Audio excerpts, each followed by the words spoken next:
전방위원님 정치 중심에 서고 싶은 내 남자 유쾌 상쾌 통쾌 정치 토크쇼 정치인싸 오늘도 함께하는 분들 소개해드리겠습니다. 오늘도 어제에 이어서 장성철 교수님의 빈자리를 채워주고 계십니다. 직접 소개해 주시죠. 네, 안녕하세요. 임성우입니다. 예, 전남 순천의 천하람입니다. 네, 안녕하세요. 김준우 변호사입니다. 네, 안녕하세요. 현근택입니다. 네, 그리고 저는 진행을 맡고 있는 아나운서 허유루입니다. 주식하십니까? 네 분 혹시? 조금이라도? 전 예전에 하다가 예. 쫄보라서 다 털고 네. 나왔습니다. 잘 나온 것 같습니다. 저는 뭐 팔지 못하고 그 주식 앱 어플 지우셨나요? 예. 지금 지우셔야 되는 거 아닙니까? 예. 뭐 지금 코스피가 2,400선이 무너졌고요. 그리고 이제 기름값이 이게 와.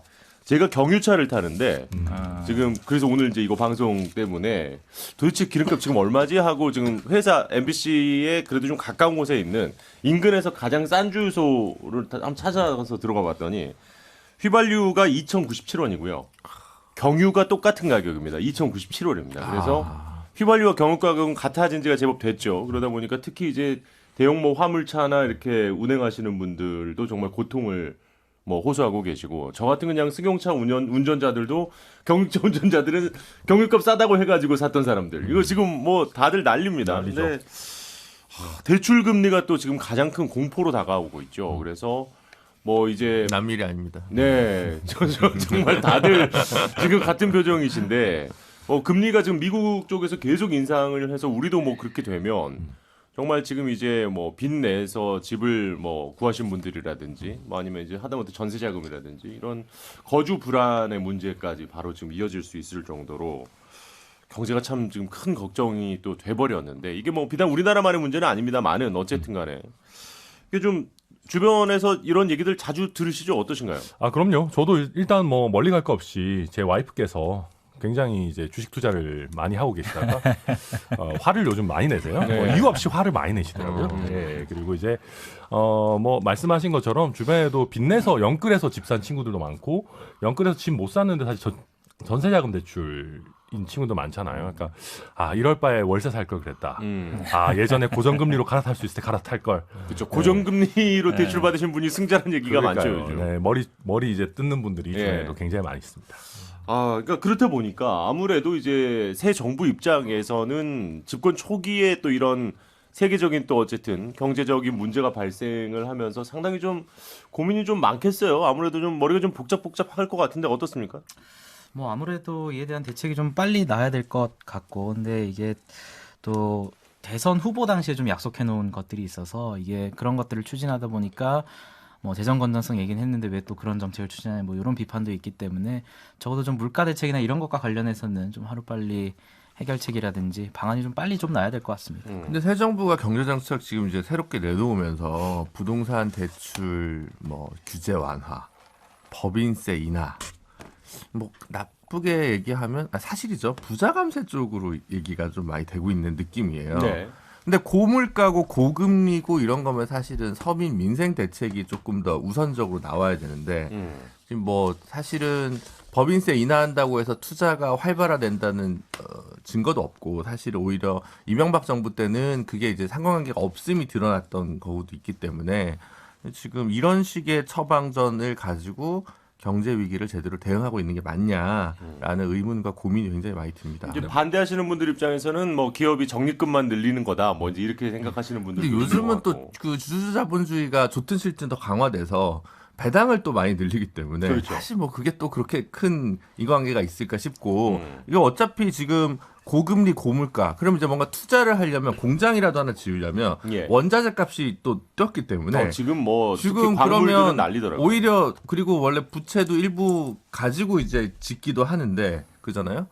그럼 지금 하겠습니까? 투자를 결정을 하겠습니까? 실제로 법인세 인하 조금 한다고 해가지고 그게 지금 될 문제는 사실 아니거든요. 투자 활성화라기보다는 그러니까 그거는 기업 차원에서 또 판단해야 될 문제도 있고 그래서 저는 지금 고가도 특히 가뭄이 지금 심해가지고 그렇죠. 또 올가을 농산물 가격도 상당히 좀 위기적으로 좀 보이는데 그런 상황에서 지금 조금 아직까지는 국민들에게 안심할 만한 그런 대책이 나오지는 못하고 있는 거 아닌가 그래서 많이 걱정이 됩니다. 근데 이거는 뭐 보기에 따라 다 굉장히 다른 문제지만 사실 지금같이 경기 하강 국면이 본격화될 때는 예. 기업이 조금이라도 투자할 수 있는 환경 만들어주는 게 필요합니다. 그리고 사실 법인세 인하는 부자 감세랑 아무 상관이 없습니다. 법인세는 기업의 오너들에게 매기는 세금이 아니고 법인의 이익이 나오면 거기서 이제 나오는 세금 아니겠습니까?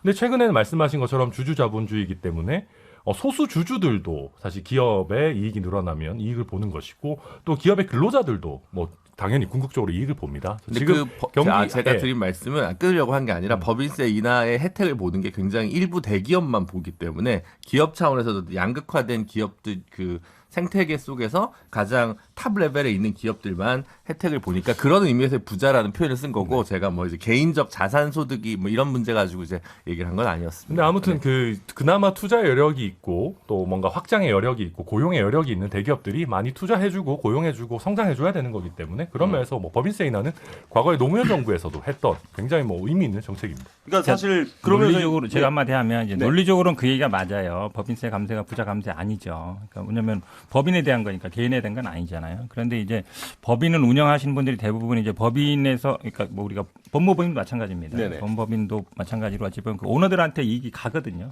그런 구조로 돼 있어요, 사실상. 그 물론 배당금이라든지 이익금이라든지 뭐 급여라든지 받아가기 때문에 그러니까 법인세를 내는 기업이라든지 아니면 그런 데는 대부분 좀 규모가 있는 데입니다. 그렇죠. 그렇죠. 그렇기 때문에 당연히 그 혜택이 누구한테 가느냐 문제고 지금 이 규제 개혁 뭐 규제 완화 아니면 뭐 세금 인하 이게 지금 뭐 종부세라든지 이런 쪽으로 많이 가고 있거든요. 네. 그러니까 결국은 이제 부자 감세 아니냐 이게 나올 수밖에 없는 거고 지금 이제 물가라든지 뭐 금리라든지 아니면 뭐 저 환율보다는 유가 문제겠죠. 이런 것들은 사실은 기름값이 오르거나 아니면 뭐 금리가 올라도 부자들한테는 그렇게 큰 데미지가 가진 않아요. 왜냐하면 그분들이 어쨌든 어느 정도 경제적 능력이 되니까. 근데 예. 당장 이제 물가라든지 이런 유가라 뭐 기름값이라든지 금리 이게 오르면 서민들한테는 바로 이렇게 치명상이 가거든요. 그렇죠. 그러니까 혜택이 그쪽 중심으로 가는 게 맞아요, 기본적으로. 근데 그에 대한 대책들이 좀 나오는 게 맞다고. 특히 이제 빅 스텝이냐 뭐 자이언트 스텝이냐 왔다 갔다 하는데 네네. 사실 이제 민생 그러니까 가계대출 문제가 심각한 한국이기 때문에 오히려 이럴 때 민생 문제만 생각하면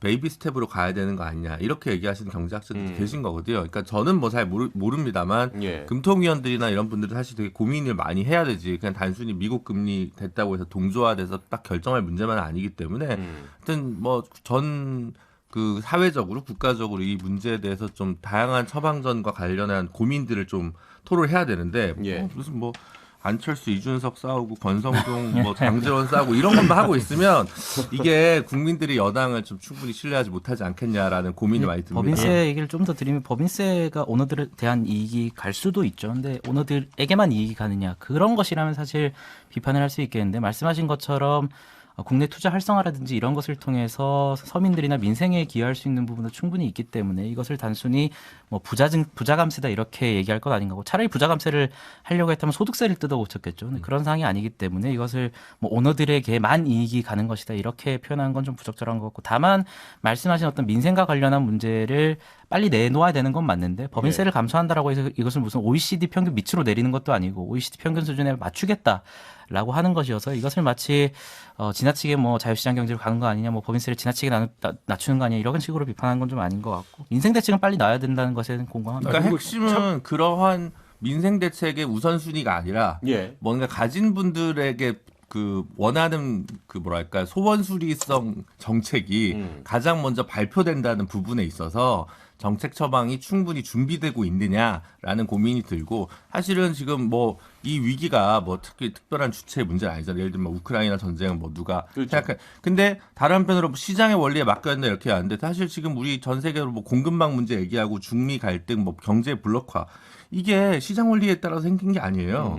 국가적 정책적 차원에서 다 결정을 한 거거든요. 그렇죠. 근데 아직도 시장 그러니까 위기와 여러 가지 복잡한 국면은 비시장적 대응들과 처방들 속에서 복합적으로 빚어낸 건데 우리는 시장적 처방만으로 중심으로 가능하다라고 되뇌이는 건 되게 옛날식 어법을 그냥 다시 읊조리는 거 아니냐라는 거죠. 일단은 뭐 마중물 토크가 너무 길어지고 있긴 한데 뭐 어쨌든 지금 이제 이 얘기가 나온 배경은 그거 아니겠습니까? 그러니까 민간 주도로 이제 경제 성장에 좀 그럼요. 방향을 바꿔보겠다라는 게 지금 윤석열 정부가 네, 얘기를 상식적인 하고 있기 얘기죠. 때문에 네. 예.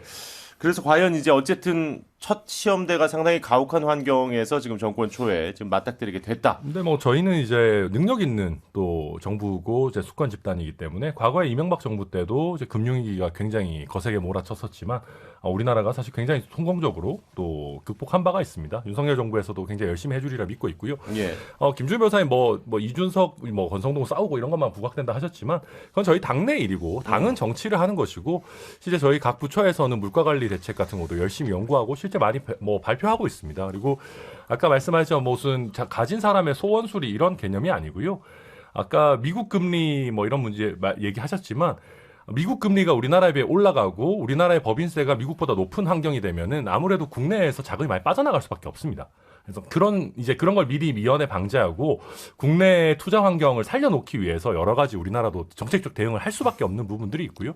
그리고 종부세 인하 같은 부분은 이게 이제 1주택자에 대해서 과도한 종부세가 나오는 것은 과다하다라는 거는 지난 선거 때 뭐 민주당에서도 말씀하셨던 거고 이재명 후보도 이게 어떤 국민의 공감대가 있는 부분부터 저희가 진행하는 거기 때문에 뭐 크게 나쁘다고 생각하지 않습니다. 하나 좀 보태면요. 이게 생각보다 아주 많이 길어지고 있는데 현 변호사님 얘기까지만 듣고 예. 정리를 할게요. 예를 들면 이런 거예요. 예. 지금 이제 금리가 올라서 굉장히 서민 고통스럽다 그러는데 작년에 아마 5대 시중은행 제가 기억하기에는 이익금이 한 50조 정도 넘었던 것 같아요. 네. 근데 지금 1분기 이익이 10조가 넘는데 작년 1분기보다도 더 늘었어요. 예. 그만큼 어찌 보면 이제 서민들한테 약간 이자로 오를 수 있는데 예금금리는 안 오른단 말이죠. 그렇죠. 예대 마진 그 차이를 통해서 결국 이익을 보는 건데 은행은 계속 배가 부르는 거예요. 네네. 그럼 이거는 결국은 물론 은행이 이익을 보면 뭐 은행 직원들도 이익을 뭐 월급 돌아간다 이렇게 얘기할 수 있지만 그 돈이 어디서 나오느냐. 그리고 서민도 주머니에서 나오는 거거든요. 이런 거에 대해서 물론 시장 경제를 따지면 이자를 뭐 자유를 결정하는 거 아니냐 할 수 있지만 기준금리라든지 금융이라든지 이런 데도 어느 정도 할 수 있는 거거든요. 네. 이런 거를 좀 해야 돼요. 그래야 서민들이 혜택을 보죠. 자, 혹시 손에 잡히는 경제가 아니냐고 오해하시는 분들 있을까봐 지금 정치일사 듣고 계시고요. 자, 광고 빨리 듣고 너무 늦어지긴 했습니다만 어쨌든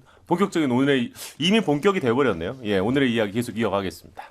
자, 뭐 지금 상당히 우리가 마중물 토크인 줄 알았는데 첫 번째 주제가 마중물이 돼버렸습니다. 많네요. 뭐 사실 이게 더 길어지면은 뭐 끝도 없이 오늘 1시간 내내 얘기할 수도 있는 게 지금 이제 어쨌든 전 세계적인 경제 위기와 관련된 건데 이게 이제 정치권으로 또 넘어와 보면 이 얘기가 왜 나왔냐. 그래서 이게 민주당에서는 지금 경제 위기를 돌파할 마땅한 이제 타깃책 뭐 이런 게 잘 안 보이니까 이 전 정권 수사를 하는 거 아니냐, 여론의 시선을 좀 돌리려는 거 아니냐, 뭐 이렇게 좀 보고 있는 것 같아요. 뭐 산업통상자원부 블랙리스트 수사도 그렇고 어제도 이제 얘기를 했습니다만 백현동 이재명 의원과 관련한 뭐 압수수색도 그렇고요. 그리고 또 지난 대선 당시에 여성가족부 정책공약 지원 의혹 뭐 이런 것들이 있는데 일단은 그 캐비닛 수사가 다시 시작된 부분들에 대한 이제 의문을 제기하시는 분들도 상당히 많은 것 같습니다. 그러니까 이게 오래 묵혀놨던 것들을 정권 말 그리고 이제 정권 교체기 때 이제 검찰에서 꺼내는 경우들이 종종 있지 않았습니까? 자, 뭐 하나하나 좀 얘기를 해보죠. 일단은 현 변호사님은 이렇게 보시는 거예요?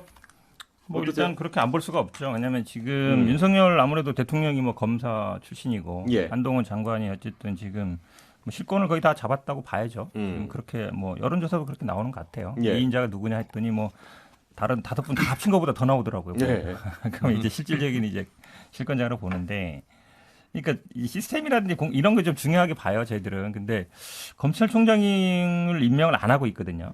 근데 검찰총장 원래 이제 수사는 검찰총장이 하는 거 아닙니까? 그렇죠. 지휘를 하는 건데 검찰총장 임명을 뭐 안 하는 건지 못 하는 건지 모르겠지만 사실은 원래대로 제대로 간다 그러면 검찰총장 임명하고 그다음에 이제 검찰총장에 대해 수사를 어느 정도 이제 지휘하게 하는 게 맞는데 사실상 윤석열 대통령 그다음에 한동훈 장관이 또 인사를 했지 않습니까? 이분들이 어찌 보면 이제 수사를 주도하는 상황이라서 할 줄 아는 게 수밖에 없는 거 아니냐. 실제로 이걸 통해서 또 지금 경제 위기라든지 일어났던 시선 돌리게 하려는 거 아니냐. 이제 그런 의심을 안 가질 수 없는 것 같습니다.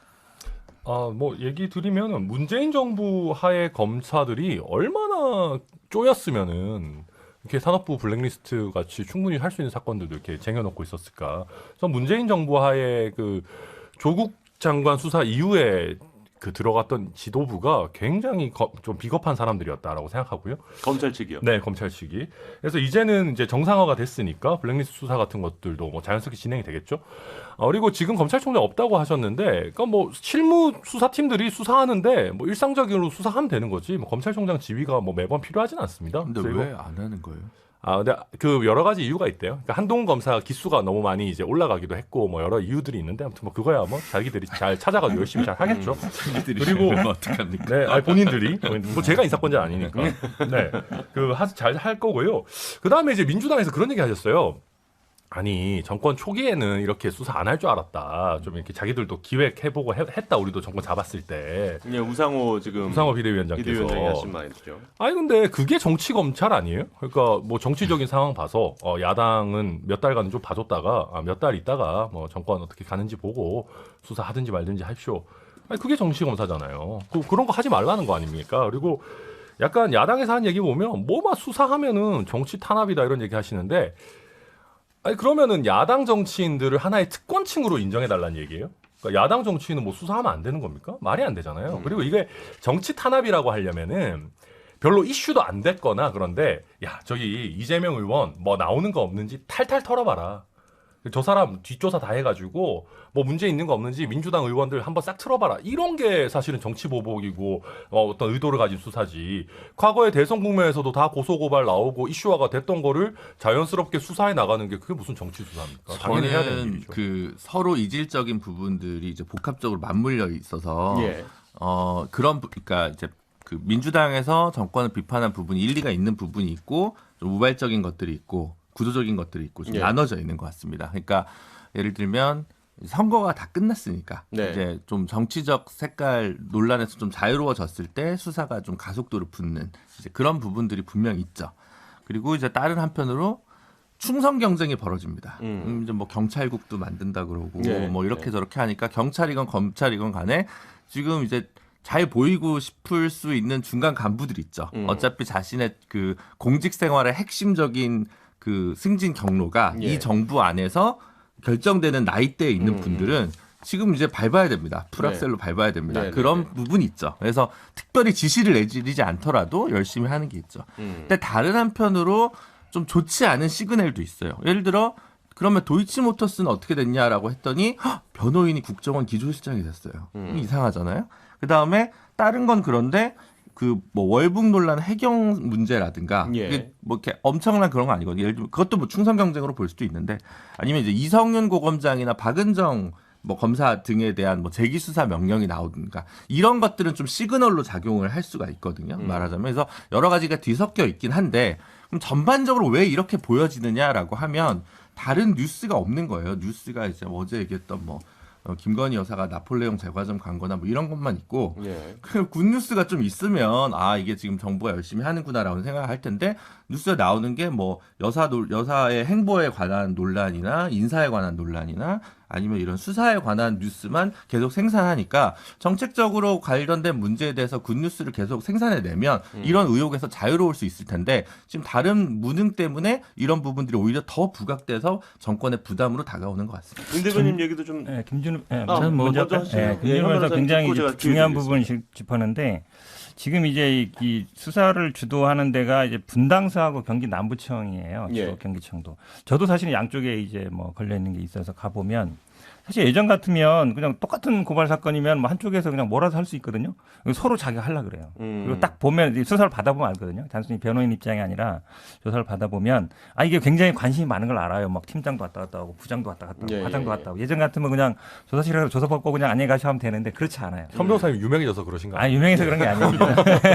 그러니까 아 이게 관심사라는 걸 딱 알 수 있어요. 왜 그러니까 관심사? 분위기가 자체가 그렇죠. 왜냐면 네. 느낌으로 오거든요. 네. 그리고 이게 아주 뭐 복잡한 것도 아니에요. 간단한 사건인데 뭐 조서가 뭐한 50페이지 100페이지씩 돼요. 뭐 꼬치꼬치 별거 다 물어봐요. 그러니까 그만큼 어찌 보면 지금 이제 얘기처럼 승진이라든지 인사로 보여주는 거거든요. 그러니까 경찰 같은 경우도 지금 어쨌든 장관도 뭐 학교 선후배 사이라 그러지 그 다음에 뭐 경찰을 만든다 그러지 이러다 보니까 또 아마 이철규 의원이 또 경찰 쪽에서는 예전에 경찰을 영향력 있고 그러니까 지금 이제 뭐 모임을 주도하고 뭐 이런 데도 만들잖아요. 그런 게 다 시그널을 주는 거예요. 그러니까 경찰들이 아무래도 본인들 승진이라든지 인사 문제에 걸려 있는 분들은 어떻게든 이제 성과를 내려고 하고 예. 저도 이제 딱 보면 아 이걸 어떻게든 기소하겠구나 이런 느낌 딱 와요 보면 그런 상황인 거죠. 네, 승진 성과, 뭐 충성 경쟁 이런 얘기를 하시는데 사실 그렇다면 그런 오해를 사지 않기 위해서 명백한 혐의가 드러나고 있는 사안에 대해서 적당히 수사해야 된다는 얘기인가?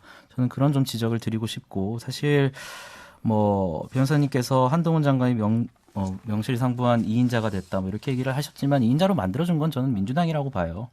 뭐 청문회 과정에서 이모 발언이라든지 이런 거 없었으면 2인자로 저는 안 됐을 것 같거든요. 과연 한동훈 장관에 대해서 지나친 어떤 비판이나 비난을 하는 분들이 누군가 그것에 대해서 좀 집중을 해야 된다라고 보고 돌아가서 뭐 지금 야당에서 기획사정이라는 얘기를 하고 있고 표적수사라는 얘기를 하고 있는데 표적수사라고 하려면은 대선 이전에 전혀 제기되지 않았던 문제들에 대해서 정부가 교체되고 정권이 교체되고 갑자기 드러나서 발굴을 하고 수사를 한다면 이에 대해서는 표적수사라고 좀 지적할 부분들이 있는데 뭐 산자부 블랙리스트나 여가부 정책 공약 지원 이 얘기는 굉장히 오래됐던 얘기거든요. 문재인 정부 중후반기쯤 중반기쯤부터 나왔던 얘기가 잠깐 수사가 스톱되었다가 다시 수사가 재개되고 있는 그런 상황인데 그렇다면 왜 그동안의 정권 교체 기에 이것이 중단되었는가에 대해서 포인트를 잡아야지 이것이 마치 새로 발굴된 것처럼 이야기를 하는 것은 저는 옳지 않다라고 보고 이재명 의원 같은 경우에도 뭐 지금 대선 때 보면은 특검 관련해서 자신 있다라고 그러면서 대선 토론할 때도 막 당시 윤석열 후보한테 특검하자고 소리 지르고 막 이랬잖아요. 이재명 의원도 그만큼 자신 있다는 얘기 아니에요? 백현동 문제나 대장동 문제에 있어서 뭐 윤석열 당시 후보가 몸통이다까지라고 얘기를 했는데 특검을 받겠다고 본인 스스로 얘기했고 민주당에서도 선거 결과 무관하게 뭐 특검 같은 거 하겠다라고 그때 당시에 밝혔을 거예요. 근데 지금 와서 뭐 수사 다시 하고 있으니까 그것이 표적 수사다라고 얘기하는 것은 저는 이것은 지나친 정치 해석이라고 봅니다. 네, 근데 저는 이제 그 한동훈 장관 2인자 문제는 좀 달리 볼 문제가 좀 있는데 예를 들면 권성동 원내대표가 합의했던 그 검찰개혁 중재안이 사실 실질적으로 뒤집어진 거는 한동훈 장관의 의견 때문이었던 게 있고요. 그다음 대통령께서 령을 만들어서 법무부에다가 인사관리 검증 기능을 또 부여하지 않았습니까? 그렇죠. 실질적으로 법무부에 힘을 또 실어준 겁니다. 그러니까 그런 면에서 봤을 때는 반드시 뭐 민주당 때문에 뭐 한동훈 장관의 존재감이 더 커졌다 이렇게만 볼 문제인가? 오히려 대통령께서 많은 또 시그널을 주신 거.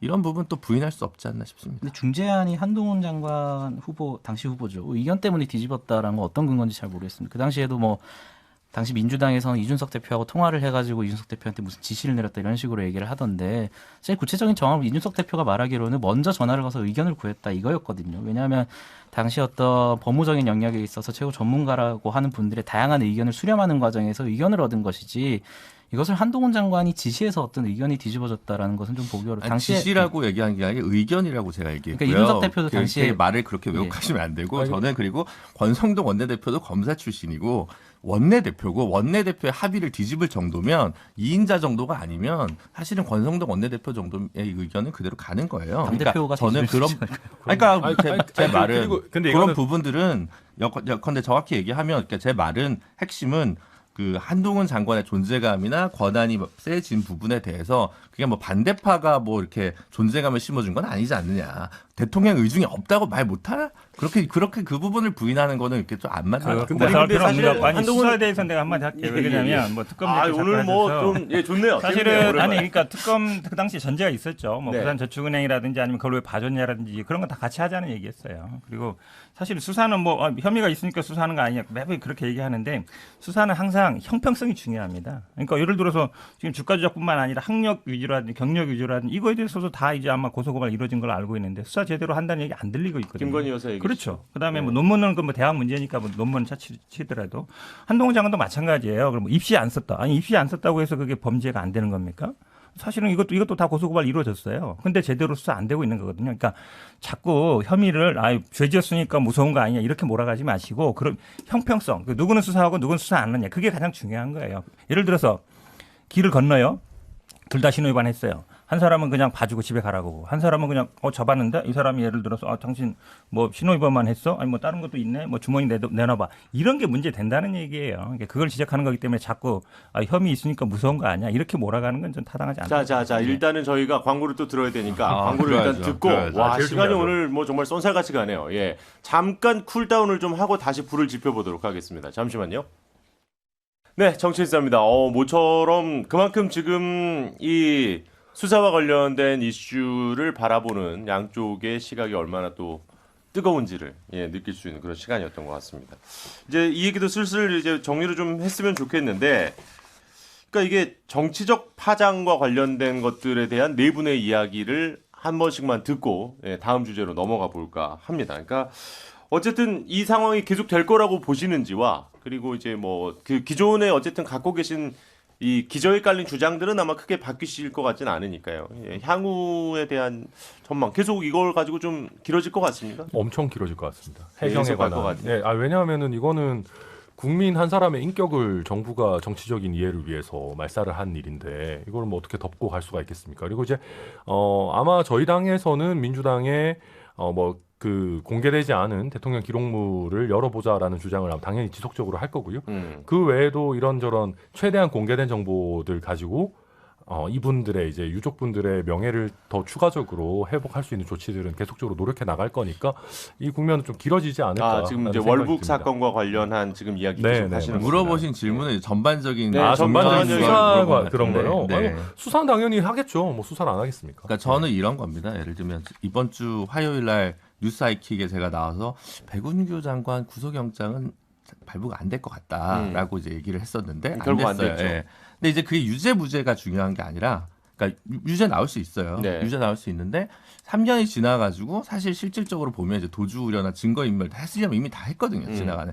그럼 지금 이럴 때 그거 구속영장까지 청구하는 걸 무리한 수사라고 하는 거예요. 네. 그러니까 그런 면에서 봤을 때 적당한 컴다운이 필요하다고 하는 거지 수사를 하지 말라거나 뭐 이제 뭐 덮어놨다거나 전 정권에 문제가 있으면 정리할 건 정리해야죠.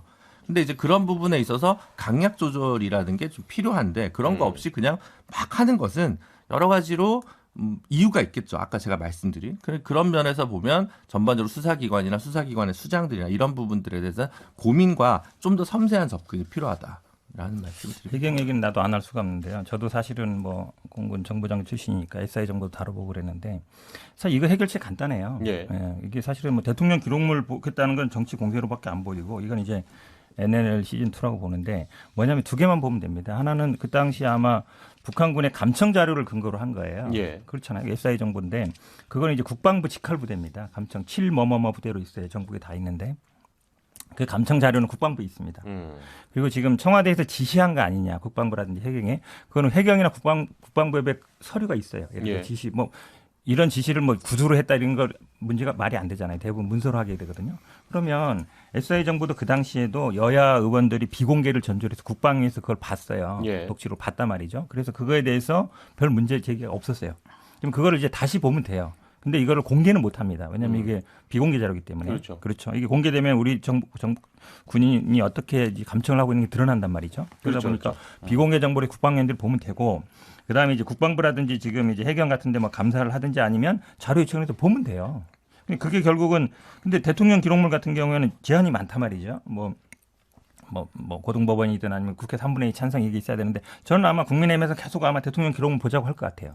근데 그 소스가 어디서 나왔느냐? 국방부 있는 거란 말이죠. 예. 이제 그거를 저는 보면 되는데 그거 보자는 얘기 안 하는 거 보면 저는 약간 정치 공세로 보여요. 아니 국방부에 그 사본이 남아 있으면 당연히 보겠죠. 근데 이미 볼 수 있었겠죠. 저희가 이제 당연히 국방부에 대한 관리 권한이 있으니까. 근데 아마 그게 그런 형태로 사본이 남아져 있지 않고 대통령 기록물로 이제 되어서 지금 현 정권에서도 못 보는 형태로 되어 있으니까 저희도 얘기를 하는 걸 거고요. 그걸 저희가 확인할 수 있었으면 당연히 이 했겠죠. SI 정보는 다 국방부에 보관하고 있어요. 처음에 좀 말씀드리면 대통령 기록물이 뭐 정치적 공세다라고 NLL 시즌 2라고 말씀하셨지만 그 당시 NLL 사건이 진행되는 걸 보면 오히려 공개되고 나서 논란이 яз아들었어요. 그러니까 투명하게 공개하니까 오해가 있었던 부분들이 풀리고 오히려 논란이 잦아드는 부분이 있었기 때문에 이 문제에 대해서 왜 민주당이 반대하는지는 이해하기 힘들고 당시에도 보면은 법원에서 행정법원에서는 당시 무궁화 10호 진술이나 일부 기록에 대해서 공개하라는 승소 판결이 있었고 그 뒤에 이제 대통령 기록물 지정하는 것과 관련해서는 예방적인 집행정지는 안 된다라고 해서 그것이 각하된 것이거든요. 그래서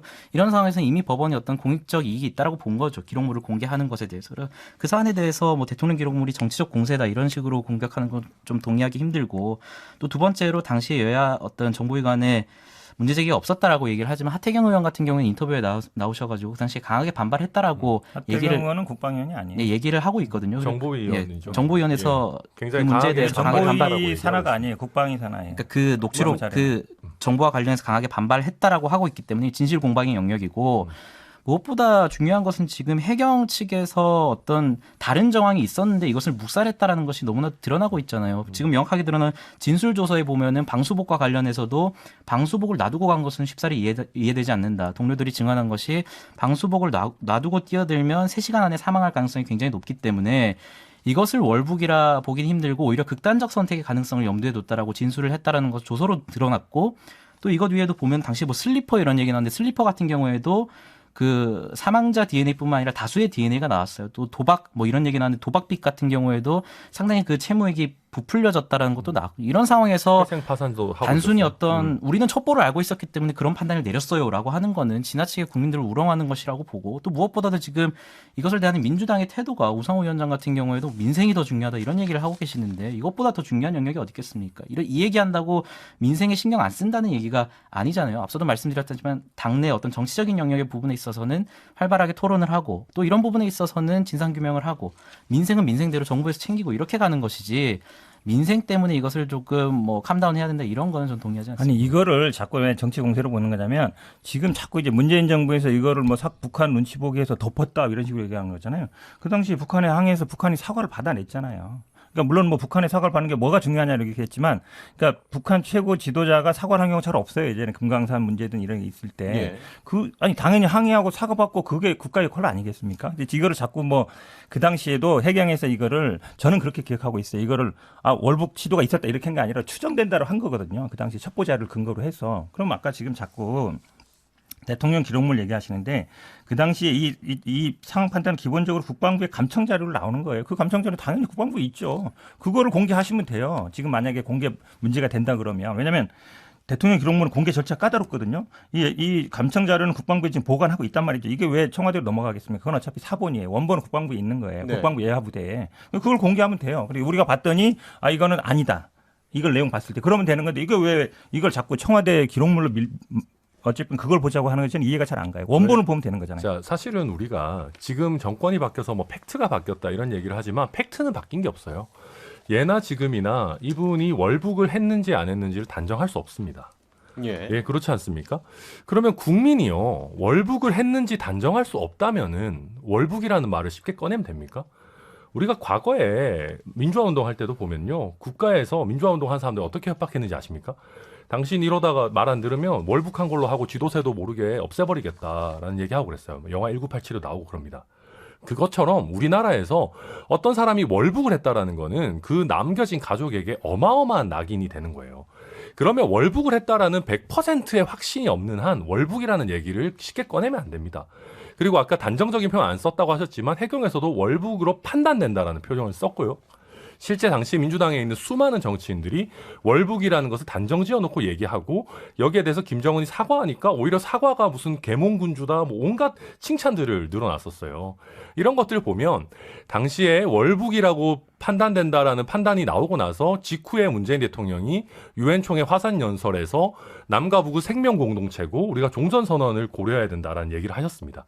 그리고 지금 여러 언론에서도 당시에 청와대나 뭐 민정수석실 이런 데서 월북 쪽으로 어떤 코치를 준 것 아니냐라는 식의 지금 얘기들이 나오고 있거든요.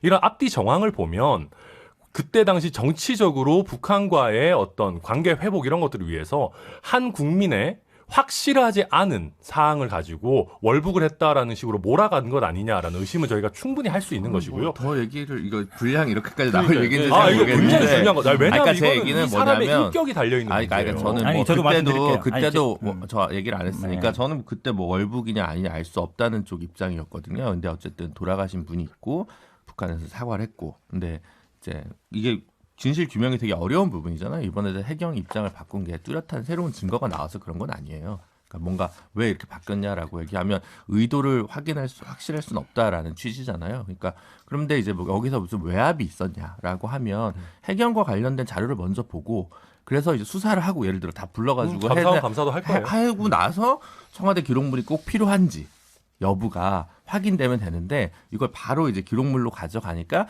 조금 이 문제를 오히려 인권의 문제를 정치적으로 역으로 접근하고 있는 건 아니냐라는 우려가 있는 거고요. 이건 좀 더 지켜보시면 될 것 같아요. 그러니까 핵심적인 제가- 자료일 거기 때문에 저희가 보자는 그러니까 거예요. 사실은 이게 정치도 언론 그 제가 당시에도 아니고. 보도가 많이 됐고 뭐 단정이냐 아니냐가 중요한 문제가 아니라 어쨌든 그분이 돌아가신 거는 NL을 넘어서가 맞아요. 그럼 네. 이제 그게 이제 자연적으로 흘러간 건지 아니면 본인의 의도인지 그거는 사실은 뭐 모르죠. 아무도 모르잖아요. 어떻게 알겠어요. 제3자 입장에서는. 모르는데 그 왜 당시- 아니, 월북이라고 그렇잖아요. 했냐는 거예요. 저희 아니 그 당시에 그러니까 감청 자료에 그 어쨌든 언론 보도를 저도 근거로 한 거니까 소속이라든지 이름이라든지 그 다음에 이런 게 나왔다는 거 아닙니까? 네. 그리고 그거는 본인이 얘기했으니까 알겠죠. 그렇지 않습니까? 뭐 북한군이 사전에 뭐 감청해서 저 사람이 누군지 알 수는 없는 거란 말이죠. 그리고 단어, 그러니까 뭐 월북이든 아니면 뭐 귀순이든 어떤 뭔가 이제 단어가 나왔기 때문에 그렇게 판단한 거거든요. 그래서 저는 그거 말씀드린 게 알 수 없는 그거예요. 거잖아요. 그건 밝혀진 것도 아니, 그러니까 아니고. SI 그 당시 그건 언론 하신 거 보도에 아닙니까? 그런 식으로 나왔었어요. 많이 아니, 나왔기 근데 그런 때문에 식으로 그거를 자자자자자자. 몰아갔다라고 얘기하지 마시고 팩트가 중요한 거기 때문에 그 자료는 국방부에 있다니까요. 자, 국방부 보면 되는 잠시만요. 거예요. 알겠습니다. 뭐 지금 뭐 이 이야기가 뭐 오늘 뭐 끝날 때까지 뭐 해도 다 안 끝날 것 같아서 제가 정리를 좀 하자면 일단 해경이 지금 어쨌든 좀 다른 입장이 나온 건 맞고 그죠? 예. 그런데 김진우 변호사 말씀대로 무슨 다른 사안이 나와서 이게 바뀌었다기보다는 이제 내부적인 또 증언이나 이런 것들에 있어서 그 부분에 대한 지적을 계속 천 변호사님 지금 해주시는 것 같아요. 알겠습니다. 뭐 이거 당장 끝나지 않겠네요. 이 이슈도. 네. 뭐 이렇게까지 뭐 이렇게 네 분이 첨예하게 얘기를 하시는 걸 보니까 좀 지켜보시죠. 뭐 또 얘기할 기회가 있으면 한 번 더 싸우실 수 있는 충분한 장을 마련해 드리겠습니다. 네, 예. 굉장히 중요한 문제입니다. 자, 좋습니다. 뭐 일단은 요 얘기는 여기까지 하고요. 사실 그 수사 국면과 관련된 큰 틀을 좀 여쭤보고 싶었는데 역시 이 이야기가 조금 더 깊어져서 뭐 여기까지 듣도록 하겠습니다.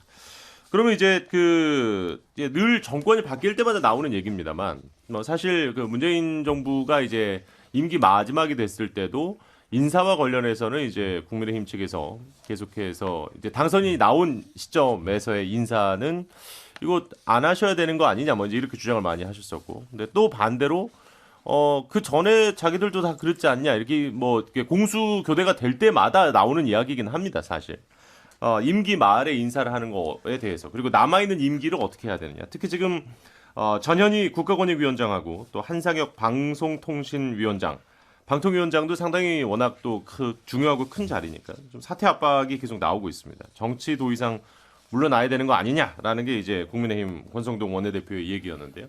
어떻게 생각하시는지 궁금합니다. 아니, 이 뭐 얘기하면 아마 거의 오늘 끝나겠는데요. 당위적으로 좀 판단했으면 좋겠어요. 사실 이 문제는 말씀하셨듯이 4년 5년 전에 보면 당시 황교안 대행 때도 보면 알박기 인사가 있었다 뭐 이런 비판도 있었고, 당시에 민주당 보면은 당시 문재인 대통령께서도 당시에 뭐 이런 문제에 대해서 좀 비판을 하셨고, 민주당은 굉장히 세게 비판을 했거든요. 반대로 얘기하면 저희도 어떤 알박기 인사들을 했다라고 비판받을 수 있는 여지는 있죠. 그래서 좀 당위적인 측면에서 봤을 때 국가권익위원장과 방통위원장 이 두 분이 지금 어떤 역할을 할 수가 있겠습니까? 윤석열 정부의 어떤 국정 철학에 동의를 하지 않는 분들일 거고, 굉장히 문재인 정부의 철학에 따라 움직이신 분들인데, 지금 약 뭐 임기가 1년 정도 남았다라고 하는데, 이런 상황에서 이분들은 사실상 직무를 수행할 수 없는 상황이고, 이 위원장이 활동하지 못함으로써 얻는 불행은 국민들에게 고스란히 옮겨가는 거 아니겠습니까? 이런 상황에서는 좀 당위적으로 여야가 이 부분에 대해서는 도의적으로 물러나고, 또 앞으로의 어떤 법제의 정비를 통해서 이런 임기에 어긋남이 있을 때 어떻게 해결할지에 대해서 좀 법제화를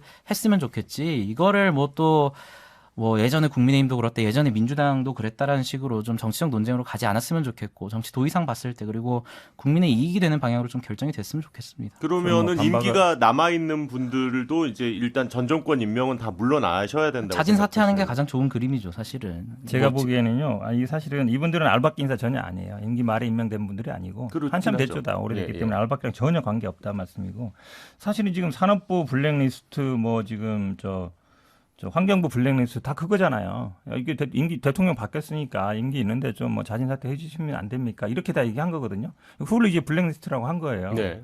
그럼 이것도 블랙리스트죠. 지금 임기 남았잖아요. 산업부 내년까지. 블랙리스트는 얘기 사직서를 들어보세요. 사실은 그러니까 말을 안 들으면 지금 이제 막 압박을 하고 있잖아요. 권선동 뭐 원내대표에 대하고 대통령도 가다가 뭐 임기 있는데 뭐 알아서 하십시오. 나가라는 얘기거든요. 사실상 이제 그럼 임기 기본 건 똑같아요. 임기는 있는데 임명직이고 정무직이고 임명됐는데 정권이 바뀌었으니까 이제 그만 나가라. 그게 뭐 다른가요?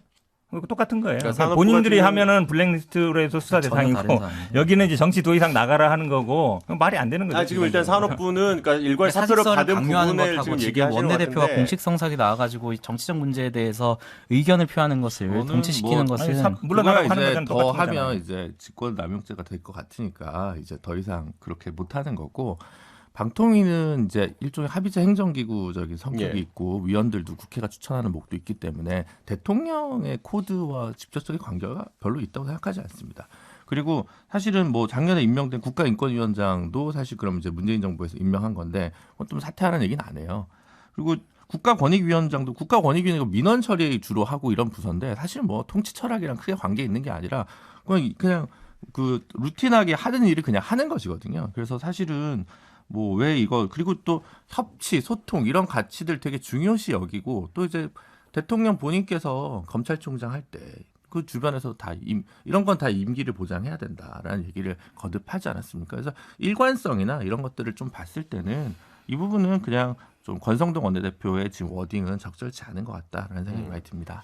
아니 근데 저는 그렇게 생각해요. 일단 뭐 저희가 모든 민주당에서 임명된 직위에 있는 분들을 다 물러나라라고 하는 게 아니에요. 그러니까 상대적으로 그러니까 국가권익위 같은 경우에 민원을 담당한다고 하셨지만 민원 처리와 관련해서도 결국 현 정부와 합을 맞춰야 되는 부분들이 당연히 있습니다. 그런데 이제 전현희 위원장 같은 경우에는 사실 민주당 정치인 출신이시거든요. 예. 그래서 과연 이분이 같이 갈 수 있겠느냐라는 당연히 질문이 들 수밖에 없고요. 그러니까 저도 아까 이제 임승호 대변인 말씀하신 것처럼 제도적으로는 예를 들면 대통령 임기에 어느 정도 좀 맞물리게 주요 어떤 직책들 같은 경우는 뭐 2년 반으로 하든 3년으로 하든 뭐 이런 식으로 잘 맞춰서 하도록 정비하는 게 우선이라고 생각되지만 과거 같으면 정치 도의상 특히 상대 정당의 정치인 출신 분들은 대부분 많이 물러났습니다. 이거를 뭐 이게 그리고 그 블랙리스트 사건 이런 부분들이 이제 그 많이 정착이 됐기 때문에 저희가 억지로 물러나라고는 말을 못 하고요. 권성동 원내대표는 임명권자가 아닌 분으로서 저희의 정치적인 입장을 충분히 전달할 수 있는 겁니다. 그래서 이거를 무슨 사퇴 압박이라고 얘기하는 건 아니고 정치적 주장인 거죠. 그러니까 저는 저도- 블랙리스트 사건들 벌어지면서 예. 이런 건 말을 안 하는 게 새로운 정치적 도의가 되어야 된다고 생각하는 쪽입니다. 그러니까 저도 임기는 무조건 사실은 보장하는 거다. 기본적으로는 여건제가 맞다고 봐요. 왜냐면 대통제에서는 예. 대통령 물러나면 대통령 어쨌든 그 본인이 뭐 저 경력직으로 들어간 게 아니라 임명직으로 되면 물러나는 게 맞습니다. 기본적으로 구도는 맞거든요. 그렇죠. 근데 그렇게 가야 되는데 우리나라는 그렇지 않거든요. 그러다 보니까 근데 그걸 그러면 이제 수사까지 하고 지금도 계속 뭐 산업부, 뭐 환경부 이게 블랙리스트가 그거잖아요. 결국은 임기 안 끝나는데 나가라 하는 거거든요. 예. 구조는 같은 거예요. 근데 법적으로 물론 지금 판례상으로는 뭐 인사권이 있느냐 없느냐 이걸 판단하는데 기본적인 구조는 같은 것이고 권성동 원내대표 얘기하는 게 왜 영향이 없어요. 여당의 원내대표가 얘기하는데 이걸 단순히 그냥 의견 표시다 그렇게만 볼 수 없는 거죠. 이거는 나가라고 임명권자가 압박하는 아니죠. 거죠. 실질적으로 압박을 무슨- 느껴서 사직의 어떤 행위가 있었다라면 이것을 동일한 구조라고 할 수 있는 것이지 뒤에서 직접적으로 임명 권한이 있는 분들이 불러가지고 사직서를 강요한 거랑 정치인이 공식성상에 나와가지고 의견을 표명하는 것 자체를 못하게 하면 그럼 정치인들은 무슨 역할을 할 수 있겠습니까? 정치적 도의 이런 얘기를 하셨는데요. 그럼 그 정치적 도의를 먼저 어긴 게 그럼 이분들 아니에요? 아까 합당하다고 하셨잖아요. 여권제에 따라서 무슨 임기에 따라서 물러나는 게 맞는데 그 정치적 도의를 먼저 어긴 쪽이 어딘가를 판단해 보면 이에 저는 대해서 현 변호사님이랑 생각이 좀 다른 게 왜냐하면 이게 자리에 따라 좀 다를 수 있어요. 예를 들어 네. 방통위원장은 방송의 중립성이나 독립성 때문에 사실 이게 직접적으로 어느 정도 임기 보장의 필요성이 있는 직입니다. 근데 만약에 특별히 뭐 방송 장악의 의도가 없다고 한다면 물론 이제 통신 부분도 다릅니다만 갑자기 최시중 씨가 떠오르네. 네, 그런 부분들이 있기 때문에 사실은 다른 자리는 몰라도 이 자리에 대해서는 사퇴 압박조차 안 하는 게 사실은 공명정대한 언론관이다 이렇게 저도 말씀드리고 김진우 싶습니다. 변호사 의견에 동의합니다. 왜냐하면 제가 말씀드린 임명직이라는 거는 대부분 그런 예를 들어서 산하기관이라든지 아니면 저는 뭐 권익위도 뭐 그에 해당될지는지 모르겠는데 정치적 중립이 요청되는 데는 당연히 하면 안 되죠. 이걸 자꾸 정치인이니까 의견 표시해도 된다. 그러면은 다른 분도 마찬가지 아니에요? 인사실무 있는 분들이 물러나시로 위에서 시킨 겁니다라고 얘기하지 그러면 제 의견입니다 이렇게 얘기하세요. 여당 원내대표를 너무 무시하는 거예요. 아니 인사 임명권자인 분이랑 사건 법적으로 다른 안다니까. 아니 다른 정치인이 얘기하는 걸 어떻게 똑같습니까? 정치인 자기 의견 얘기할 수 있는 거죠. 임명권자가 억지로 밀어내는 게 자, 문제인 거죠. 알겠습니다. 예. 그 만약에 계속 그러면은 이게 그 사퇴를 어쨌든 주장을 계속 하게 된다면 이게 오히려 이제 부메랑이 되지는 않을까라는 우려도 분명히 좀 있는 것 같습니다. 뭐가 된다고요? 오히려 국민의힘 측에 부담이 되진 않을까. 정부가 끝날 때 또 이런 논란이 그렇죠. 충분히 그러니까 가능하지 않을까요? 이거에 관해서 만약에 이분들이 사퇴를 하고 정상적인 궤도로 간다면은 그러니까 정상적인 궤도라는 걸 바라보는 입장은 다를 수 있을 것 같아요. 내로남불하면 안 되겠죠. 임기 말에 가가지고 또 어쩔 수 없다. 뭐 인사권이 있기 때문에 왜 임명 권한에 대해서 이렇게 뭐 민주당이 뭐라고 하냐라고 하면 안 되겠죠. 사실상 하지만 그 전에 있어서 말씀하신 것처럼 당위로 따져봤을 때 정부의 정상적인 역할이 굴러가기 위해서는 이분들과 합을 맞출 수 있냐 그 부분에 있어서 합을 맞추기 어렵다라는 것이 굉장히 좀 현실적으로 봤을 그러니까 때 제가 특히나 거듭 얘기하는데 방통위원장이 합을 맞춰야 되는 자리냐는 거에 대해서 저는 근본적인 의문이 있다는 거거든요. 그렇죠. 그거는 판단이 달라질 수 있겠죠. 그래서 저는 사실은 우리가 제대로 이걸 하려면은 여야가 그 주요 직책들을 모아놓고 그런 타협을 해야 됩니다. 사실은 이런 자리들은 대통령 물러나면 같이 물러나고 이런 자리들은 특별히 독립성, 중립성이 중요하기 때문에 뭐 예컨대 뭐 검찰총장 사실 뭐 전 정권에서 임명한 대법관 물러나라라는 얘기 하지 않지 않습니까? 그러니까 이런 검찰총장도 식으로 물러나면 안 되죠. 그렇죠. 네. 그러니까 그런 식으로 이제 쭉 리스트업을 해놓고 이 자리들은 정권 바뀌면 같이 물러나야 되는 자리, 이 자리들은 좀 지켜야 되는 자리 이런 식으로 그 타협을 좀 해야 되는. 그러니까 사실 부분이 있는 겁니다. 권익위도의 행정심판 기능이 있기 때문에 준사법기관처럼 판단하는 기능이 되게 많아요. 대법관 뭐 마찬가지로 헌재재판관 마찬가지로 저는 권익위 굳이 이렇게 네, 판단의 물러나라고 할 편향성이 문제. 있을 수 있다라는 그 요소 자체가 민주당에서 정치를 하신 분들인데 이분이 국가권익위원장으로서 정말로 공명정대한 당을 떠나서 그런 결정을 할 수 있을까에 대해서 이전 정부부터 국민의 입장에서 많은 의문 제기를 해왔고 이런 분에 대해서 뭐 저희도 이분이 물러나고 나서 소위 말하는 국민의힘의 정치인 분이 임명된다면 이에 대해서는 비판받아야 된다고 생각합니다. 하지만 방통위원장은 어떻게 방통- 생각하세요?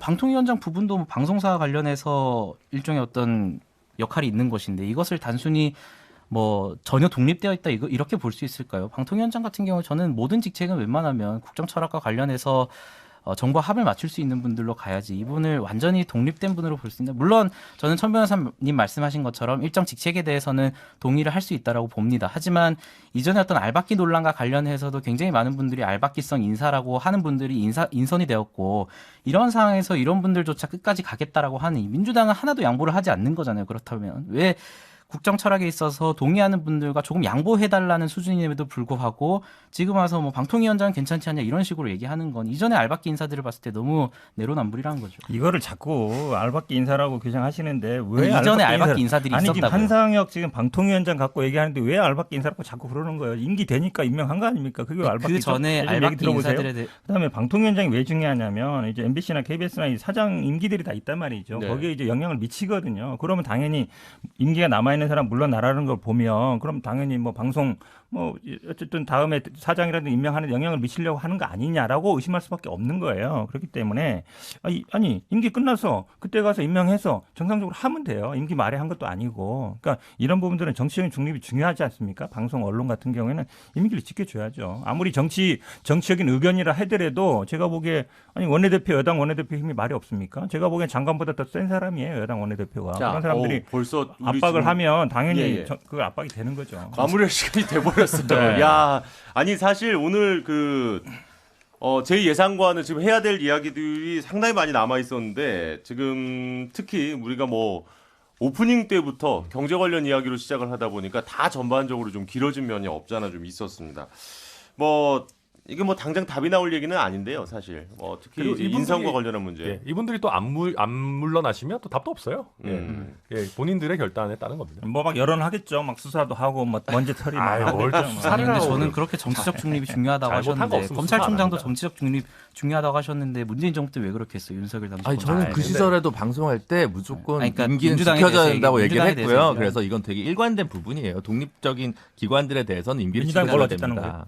그러니까 검찰총장도 정치적 중립이 중요하죠. 중요한 자리잖아요. 네. 근데 그 당시에 왜 그렇게 수사지휘권을 배제하고 압력을 민주당이 가했는지 왜 얘기를 그랬어요? 윤석열 얘기하면 총장이 굉장히 한 거 길어져요. 생각이 자, 있었는데 역시 그게 정치적 잘못한 게 중립이랑 뭔 한두 개가 상관이에요? 아닙니다, 지금. 예. 물러나라 했어요? 자, 역시 뭐 예상과 그렇게 다르지 않게. 예. 본인이 정치하는 자, 이렇게 아니, 나가서 정치까지 아니, 한상혁 장관이 지금 뭐 정치하고 있어요? 수사하고 있어요? 자, 네, 정말 뭐 오늘 시간이 훅 갈 정도로 뭐 정말 오랜만에 좀 열띤 그런 시간이었던 것 같습니다. 뭐 일단 오늘 방송 여기서 마무리해야 될 것 같고요. 뭐 미처 못한 얘기 우리 다음 주도 있습니다. 그리고 또 임승호 대변인님도 저희가 또 기회가 되면 모셔서 이야기 나눌 수 있도록 하겠습니다.